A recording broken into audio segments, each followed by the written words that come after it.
ओम शांति। 5 नवंबर 2022 के ईश्वरीय महावाक्य। पहले सुनते हैं मुरली के मुख्य पॉइंट्स। बाबा ने कहा, तुम्हारा है बेहद का संन्यास। तुम्हें घर बार में रहते सबसे तोड़ निभाना है। जो तोड़ नहीं निभाते वह हुए निवृत्ति मार्ग वाले। बाप तुम्हें गृहस्थ व्यवहार से नफरत नहीं सिखलाते, सिर्फ कहते हैं घर में रहते पवित्र बनो और नॉलेज को धारण करो। इस दुनिया से जो बेहद का संन्यास करते हैं वही फिर 21 जन्मों की प्रारब्ध भोगेंगे। बाबा तुमको घड़ी घड़ी याद दिलाते हैं, बच्चे नाटक पूरा हुआ, मैं तुमको वापस ले जाने आया हूँ। चलते फिरते यही याद रहे, हम सब एक्टर हैं, अब घर जाना है। फिर कहा, तुम्हें भारत की खूब महिमा करनी है, क्योंकि यह भारत हॉलीएस्ट लैंड है और सबके दुख हरता सुख करता बाप का बर्थ प्लेस भी है। तो यह हुआ बड़े से बड़ा तीर्थ स्थान।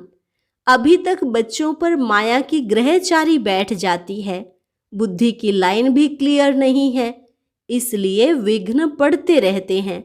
प्रत्यक्षता का डंका तो लास्ट में ही बजना है। अब तुम्हारी बुद्धि का ताला खुला है, लेकिन मंजिल बहुत ऊंची है, इसलिए कोटों में कोई ही निकलेंगे जो माला का दाना बनेंगे। प्रजा तो ढेर बनती रहेगी। और लास्ट में बाबा ने कहा, तुम पांडवों को भले अभी 3 पैर पृथ्वी भी नहीं मिलती, लेकिन इस बात का अफसोस नहीं होना चाहिए, क्योंकि भविष्य में तुम ही विश्व के मालिक बनेंगे। और अब सुनते हैं महावाक्यों को विस्तार से। मुरली का सार। मीठे बच्चे, तुम्हें गृहस्थ व्यवहार में रहते सभी से तोड़ निभाना है। एक बार बेहद का संन्यास कर 21 जन्म की प्रारब्ध बनानी है। प्रश्न, चलते फिरते कौन सी एक बात याद रहे तो भी तुम रूहानी यात्रा पर हो? उत्तर, चलते फिरते याद रहे कि हम एक्टर हैं, हमको अब वापस घर जाना है। बाप यही याद दिलाते हैं, बच्चे मैं तुम्हें वापस ले जाने आया हूँ। इस स्मृति में रहना ही मन मना भव मध्याजी भव है। यही रूहानी यात्रा है जो तुम्हें बाप सिखलाते हैं। दूसरा प्रश्न, सदगति के लक्षण कौन से हैं? उत्तर, सर्वगुण संपन्न, 16 कला संपूर्ण। यह जो महिमा है यही सदगति के लक्षण हैं जो तुम्हें बाप द्वारा प्राप्त होते हैं। गीत, धीरज धर मनवा धीरज धर, तेरे सुख के दिन आए के आए। ओम शांति। बच्चे नंबरवार पुरुषार्थ अनुसार जानते हैं कि अब नाटक पूरा होता है। दुख के दिन बाकी कुछ घड़ियां हैं और फिर सदा सुख ही सुख होगा। जब सुख का पता पड़ता है तब समझा जाता है यह दुख धाम है। दोनों में अंतर है। अभी सुख के लिए तुम पुरुषार्थ कर रहे हो अथवा श्रीमत पर चल रहे हो। कोई को भी यह समझाना बहुत सहज है। अभी बाबा के पास जाना है, बाबा लेने आया है। गृहस्थ व्यवहार में रहते कमल फूल समान पवित्र रहना है, तोड़ जरूर निभाना है। अगर तोड़ ना निभाया तो जैसे सन्यासियों मिसल हो गए। जो तोड़ नहीं निभाते हैं उनको निवृत्ति मार्ग अथवा हठयोग कहा जाता है। अभी भगवान राजयोग सिखलाते हैं जो हम सीखते हैं। भारत का धर्म शास्त्र है गीता, सन्यासियों का है हठ योग, घर बार छोड़ जंगल में चले जाना। उन्हों को जन्म बाय जन्म सन्यास करना पड़ता है। तुम गृहस्थ व्यवहार में रहते एक बार सन्यास करते हो, फिर 21 जन्म उनकी प्रारब्ध पाते हो। उन्हों का है हद का सन्यास, तुम्हारा है बेहद का सन्यास। तुम्हारे राजयोग का तो बहुत गायन है। भगवान ने राजयोग सिखाया था। भगवान ऊंचे ते ऊंचे को ही कहा जाता है। श्री कृष्ण भगवान हो न सके, बेहद का बाप है ही निराकार, बेहद की बादशाही वही दे सकते हैं। यहाँ गृहस्थ व्यवहार से नफरत नहीं की जाती है। बाप कहते हैं यह अंतिम जन्म गृहस्थ व्यवहार में रहते पवित्र बनो। पतित पावन कोई सन्यासी को कह नहीं सकते, वह भी पावन दुनिया चाहते हैं। वह दुनिया है एक जिसके लिए पतित पावन बाप को बुलाते हैं, जबकि वह गृहस्थ व्यवहार में ही नहीं है तो देवताओं को भी नहीं मानेंगे। वह कभी राजयोग सिखला न सके, न बाप कभी हठ योग सिखला सके। यह समझने की बातें हैं। अब दिल्ली में वर्ल्ड कॉन्फ्रेंस होनी है, वहाँ यह समझाना है, लिखत में देना है। लिखत में होगा तो सब समझ जाएंगे। अब हम हैं ऊंचे ते ऊंच ब्राह्मण कुल के, वह हैं शूद्र कुल के। हम हैं आस्तिक, वह हैं नास्तिक। वह हैं ईश्वर को ना जानने वाले, हम हैं ईश्वर से योग रखने वाले। तो मतभेद है ना। बाप ही आकर आस्तिक बनाते हैं। बाप का बनने से बाप का वर्षा मिल जाता है। यह बड़ी पेचीली बातें हैं। पहले पहले तो बुद्धि में बिठाना है कि गीता का भगवान परम पिता परमात्मा है। उसने ही आदि सनातन देवी देवता धर्म स्थापन किया था। भारत का देवी देवता धर्म ही मुख्य है। भारतवासी अपने धर्म को भूल गए हैं, यह भी तुम जानते हो। भारतवासियों को ड्रामानुसार अपना धर्म भूलना ही है, तब तो बाप आकर फिर स्थापना करे, नहीं तो बाप आए कैसे। कहते हैं जब जब देवी देवता धर्म प्रायः लोप हो जाता है तब मैं आता हूँ। प्रायः लोप भी जरूर होना है। कहते हैं बैल की एक टांग टूट गई है, बाकी 3 टांगों पर दुनिया खड़ी है। मुख्य है ही 4 धर्म। अभी देवता धर्म की टांग टूटी हुई है और वह धर्म गुम हो गया है। इसलिए बड़ के झाड़ का मिसाल देते हैं कि फाउंडेशन सड़ गया, बाकी टाल टालियां खड़ी हैं। तो इनमें भी फाउंडेशन देवता धर्म का है नहीं, बाकी मठ पंथ आदि बहुत खड़े हैं। तुम्हारी बुद्धि में अब सारी रोशनी है।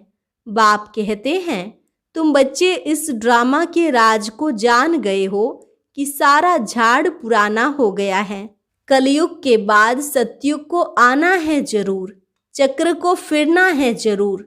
बुद्धि में रखना है कि अब नाटक पूरा हुआ, हम जा रहे हैं। चलते फिरते यह याद रहे कि अब हमको वापस जाना है। मन मना भव, मध्याजी भव का भी यही अर्थ है।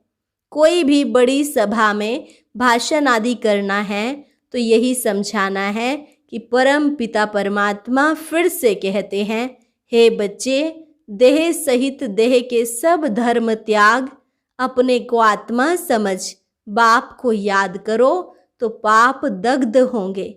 मैं तुमको राजयोग सिखलाता हूँ।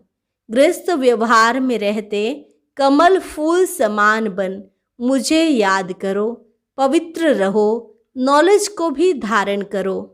अभी सब दुर्गति में हैं। सतयुग में देवताएं सदगति में थे, फिर बाबा आकर सदगति करते हैं। सर्वगुण संपन्न 16 कला संपूर्ण, यह है सदगति के लक्षण। यह लक्षण कौन देते हैं? बाप। उनके फिर लक्षण क्या हैं? वह ज्ञान का सागर, शांति का सागर है। उनकी महिमा बिल्कुल अलग है। ऐसे नहीं सब एक ही एक है। एक बाप है, हम सब आत्माएं बच्चे हैं। अब नई रचना रची जाती है।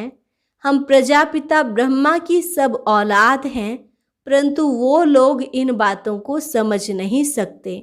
ब्राह्मण वर्ण सबसे उच्च हैं। भारत के ही वर्ण गाए जाते हैं। 84 जन्म लेने में इन वर्णों से पास करना होता है। ब्राह्मण है ही संगम पर। अच्छा, साइलेंस तो बहुत अच्छी है। शांति का हार तो गले में पड़ा है। एक रानी की कहानी है। अब शांति धाम अपना घर बहुत याद पड़ता है। चाहते सब हैं शांति घर में जाएं, परंतु रास्ता कौन बताए। शांति के सागर बाप के सिवाय कोई बता न सके। बाप की महिमा अच्छी है। शांति का सागर, आनंद का सागर, मनुष्य सृष्टि का बीज रूप। कितना रात दिन का फर्क है। कृष्ण को सृष्टि का बीज रूप कह ना सके। बाप की महिमा ही अलग है। सर्वव्यापी कहने से महिमा सिद्ध नहीं होती। ऐसे भी नहीं परमात्मा बैठ अपनी पूजा करेंगे। परमात्मा सदैव पूज्य है। वह कभी पुजारी नहीं बनता। ऊपर से जो भी आते हैं वह पूज्य से पुजारी बनते हैं। पॉइंट्स तो बहुत हैं। अब देखो आते तो कितने ढेर हैं, परंतु निकलते कोटों में कोई है, क्योंकि मंजिल ऊंची है। प्रजा तो ढेर बनती रहेगी, परंतु कोटों में कोई माला का दाना बनते हैं। नारद का मिसाल, तुम अपनी शक्ल देखो, लक्ष्मी को वरने लायक बने हो। राजा तो थोड़े बनेंगे, एक राजा की ढेर प्रजा बनती है। पुरुषार्थ करना चाहिए उच्च बनने का। राजाओं में भी कोई बड़ा राजा कोई छोटा। भारत के कितने राजाएं हैं, कितनी राजाइयाँ चली आती हैं। सतयुग में बहुत राजाएं महाराजाएं होते हैं। महाराजाओं के फिर प्रिंस प्रिंसेस भी होते। उनके पास बहुत प्रॉपर्टी होती है। राजाओं के पास कम प्रॉपर्टी होती। अभी है प्रजा का प्रजा पर राज्य। अभी राजधानी स्थापन हो रही है। यह है श्री लक्ष्मी नारायण बनने की नॉलेज। उसके लिए ही तुम पुरुषार्थ कर रहे हो। पूछते हैं लक्ष्मी नारायण का पद पाएंगे वो राम सीता का, तो सब कहते हैं लक्ष्मी नारायण का। बाप से पूरा वर्षा लेंगे। वंडरफुल बातें हैं। और कोई जगह ये बातें नहीं हैं, न कोई शास्त्र में ही हैं। अब तुम्हारी बुद्धि का ताला खुल गया है। बाप समझाते हैं चलते फिरते अपने को एक्टर समझो। अब हमको वापस जाना है, यह सदैव याद रहे। इसको ही मन मना भव मध्याजी भव कहा जाता है। बाप घड़ी घड़ी याद दिलाते हैं, बच्चे तुमको वापस ले जाने आया हूँ। यह है रूहानी यात्रा। यह बाप के सिवाय और कोई करा नहीं सकते। भारत की महिमा भी करनी है। यह भारत होलीएस्ट लैंड है। सर्व के दुख हरता सुख करता, सबके सदगति दाता बाप का बर्थ प्लेस है। वही बाप सबका लिबरेटर भी है। यह बड़े से बड़ा तीर्थ स्थान है। भारतवासी भले शिव के मंदिर में जाते हैं, परंतु वह बाप को जानते नहीं हैं। गांधी को जानते हैं, समझते हैं वह बहुत अच्छा था, इसलिए उन पर जाकर फूल चढ़ाते हैं, लाखों खर्चा करते हैं। अब इस समय है उन्हों का राज्य, जो चाहे सो कर सकते हैं। यह तो बाप बैठ गुप्त धर्म की स्थापना करते हैं। भारत में पहले देवताओं का राज्य था। दिखाते हैं असुरों और देवताओं की लड़ाई लगी, परंतु ऐसी बात है नहीं। यहाँ युद्ध के मैदान में माया पर जीत पाई जाती है। माया पर जीत तो जरूर सर्वशक्तिवान बाप ही पहनाएंगे। बाप ही रावण राज्य से छुड़ाए राम राज्य की स्थापना कर रहे हैं। बाकी वहाँ लड़ाई आदि की बात होती नहीं।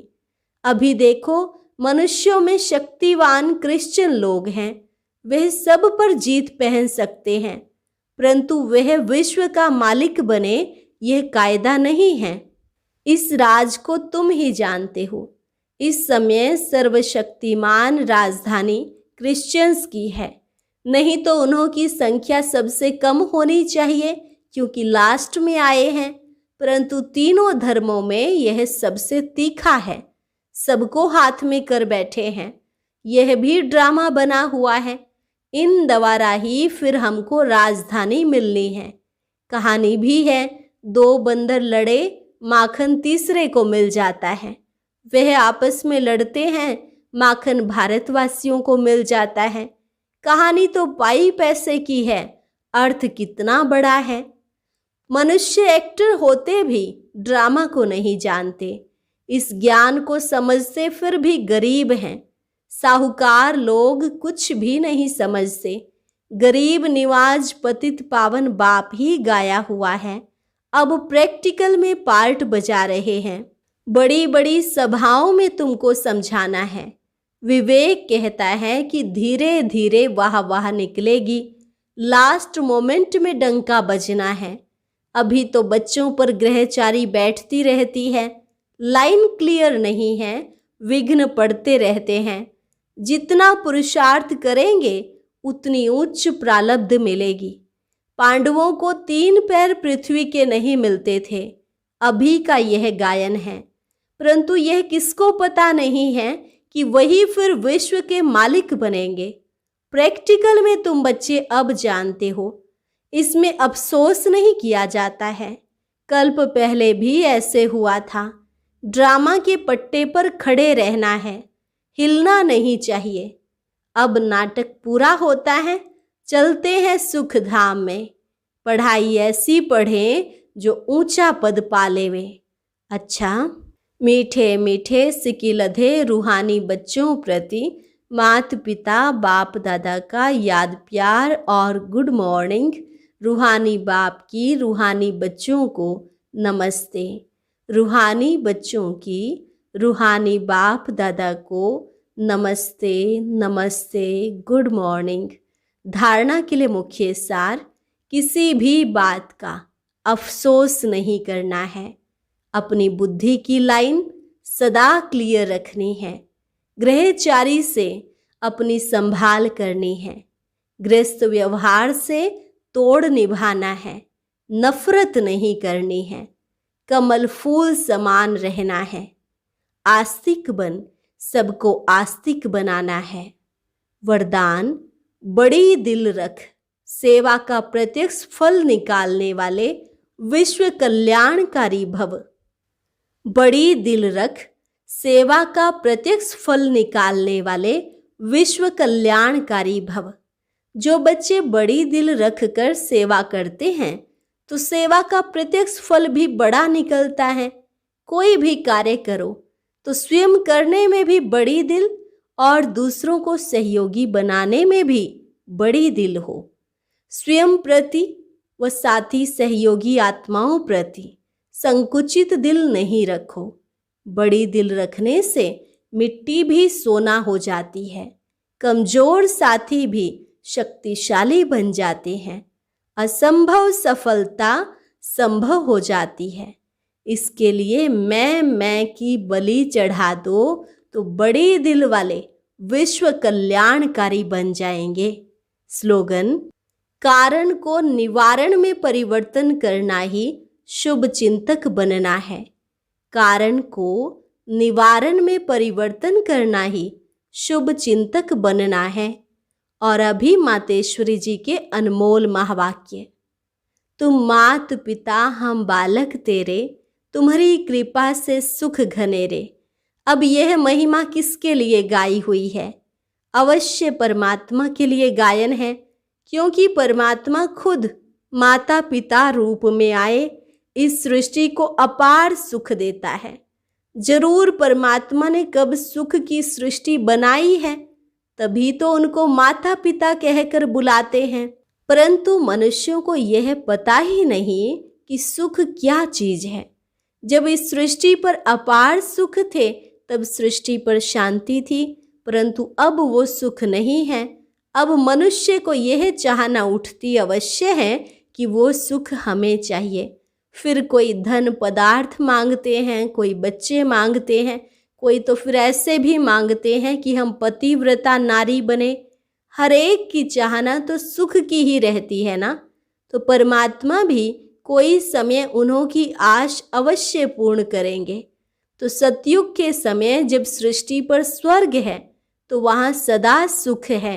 जहाँ स्त्री कभी विधवा नहीं बनती, तो वो आश सतयुग में पूर्ण होती है, जहां अपार सुख है। बाकी तो इस समय है ही कलयुग। इस समय तो मनुष्य दुख ही दुख भोगते हैं। बाकी जब मनुष्य अति दुख भोगते हैं तो कह देते हैं कि प्रभु का बहाना मीठा करके भोगना है। परंतु जब स्वयं परमात्मा आकर हमारे सारे कर्मों का खाता चुकतू करता है, तब ही हम कहेंगे तुम माता पिता। अच्छा, और अब सुनते हैं आज का अव्यक्त ज्ञान मोती।